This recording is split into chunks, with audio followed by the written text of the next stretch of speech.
do go into low power mode or sleep mode, it never truly gets to zero power consumption. And with our device, we are able to get to zero power consumption, which obviously saves money in the long run.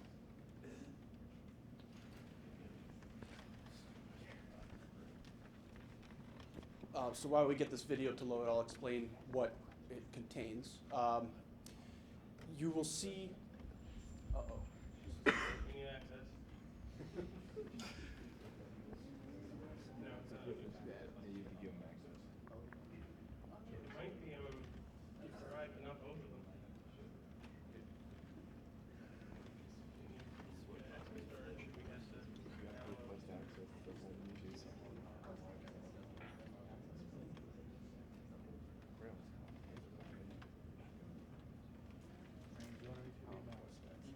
Your phone on you? You can request it access.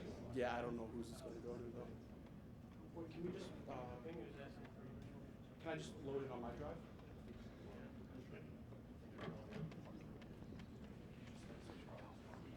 Oh, should we not do that? No, go ahead.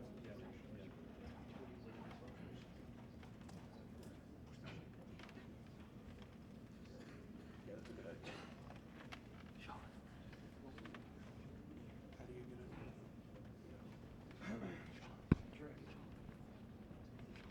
Our future Google engineers assured me he's on this. He's going to fix all these things. Just give him a few months. Yes. Excuse me, Brandon. Sorry. So yeah. So the video kind of runs through its content pretty quickly. So two things to note are in the background you'll see text, and that text is the debug output from the smart module. It's basically a serial terminal built into the hardware to program it and debug it in the field as well. It gives an overview of everything it's measuring, its current time, and other relevant data.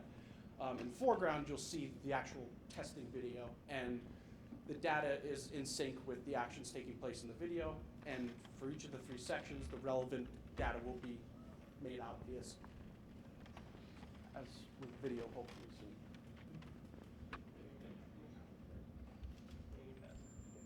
2007, there it is. Yep. And that one, the bottom, yep. Okay. Wait, full screen, full screen. Oh, all right, that works, good. It asks for access again. Has to load.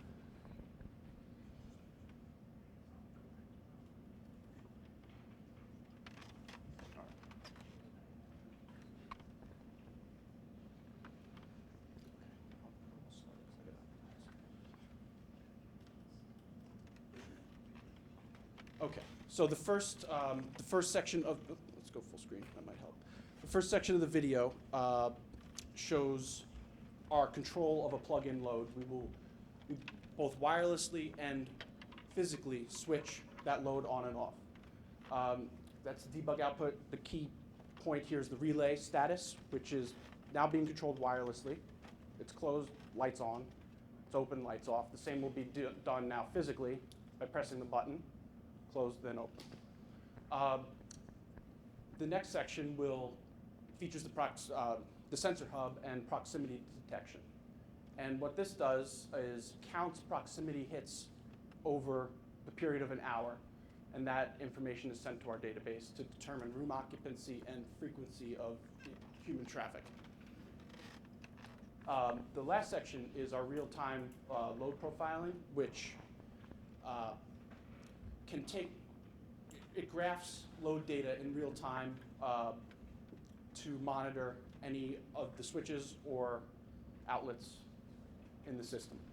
As we see, once it starts up and connects, we speed up time here for the sake of brevity, but a 1200 watt toaster is being monitored at the moment.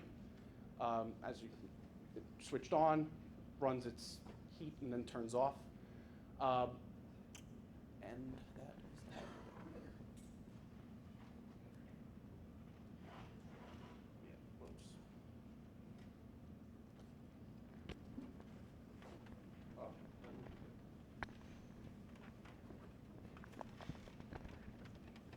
Whoops. So next we'll have a demonstration of our software application.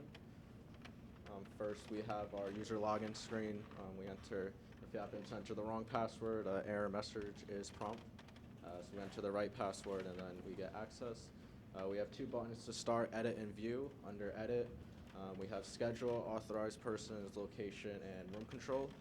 In schedule, we can see the current events that are scheduled for a specific device.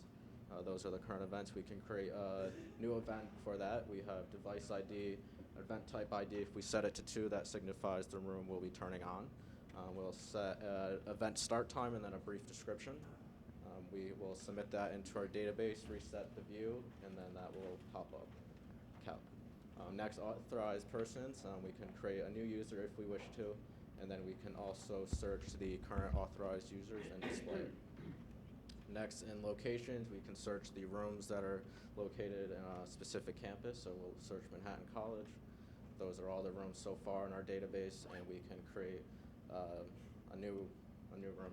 So enter Manhattan College building, we'll enter Leo. Room number will be 333. We can submit that into our database. And then when we reset, we'll then see that Leo 333 was added. Next is room control.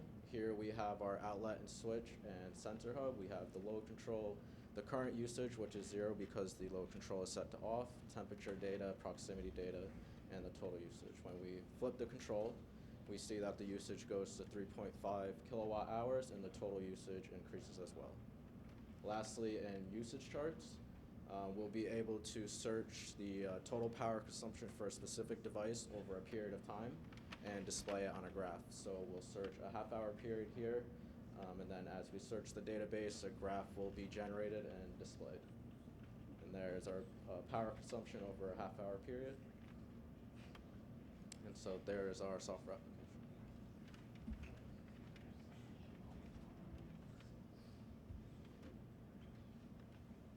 Next, we have our future plans, and the first plan is to move our electronic circuits from breadboards onto PCBs to consolidate them to be able to fit into regular size gang boxes. Next, we want to fully implement the software application device control, which in turn will allow us to incorporate the machine learning aspect of our project into the system itself. And lastly, we want to perform complete acceptance testing in a room such as RLC 309 to see how our system fully operates. These are the standards that were utilized in the construction of our smart campus system, including building code, wireless transmission protocol, transmission control protocol, and serial communication protocol. Does anybody have any questions?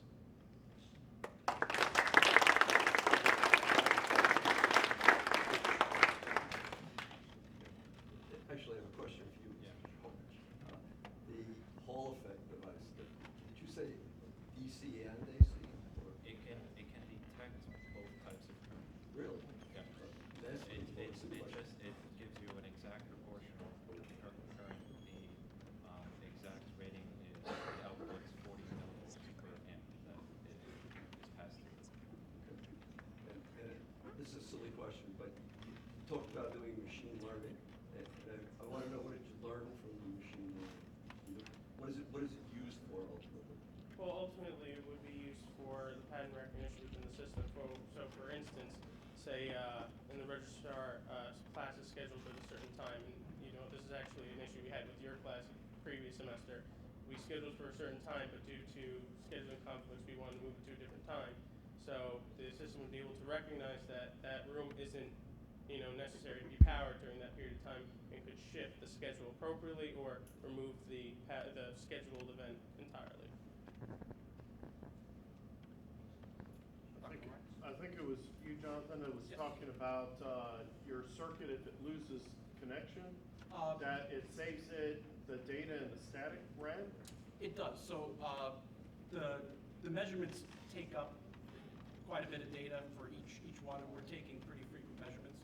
So if we do lose connection, we'll just keep storing up until the RAM is full. I mean, it's only 128 kilobytes, but it's better than the 3 kilobytes that's on the processor itself. Okay. So that gives us about 2 days worth of time. So the whole idea being that we have a seamless record of measurement data. Yeah, when you say static RAM, that's SRAM, or is that a battery-backed RAM? I'm sorry, I meant serial. Serial, Yes, okay, all right. I apologize. So it's volatile. Yeah. So you guys actually built everything, simulations, it's complete coding. I'm just wondering how many boards you use in this project? How many boards you use? How many boards? Board? Okay, so we had our main smart module board, which was a PCB that we developed, and we made 2 of those. The peripheral hardware, many things we were able to get PCBs built for. However, over time, some of our parts, like our first Hall effect sensor, didn't work. So, due to limits of time, we didn't use all the PCBs we made. But I think we came down to 2 boards, Yeah, we 2 can- actual PCBs. Yes, which are in both the 2 devices that are displayed here, the sensor hub and the smart outlet / smart switch. And we ultimately plan to implement the relay and the power circuitry all on its own board, separate from this, so that we sandwich the 2 boards together in a tight space. Yes. You actually laid out this board, or is that Yes, it was routed.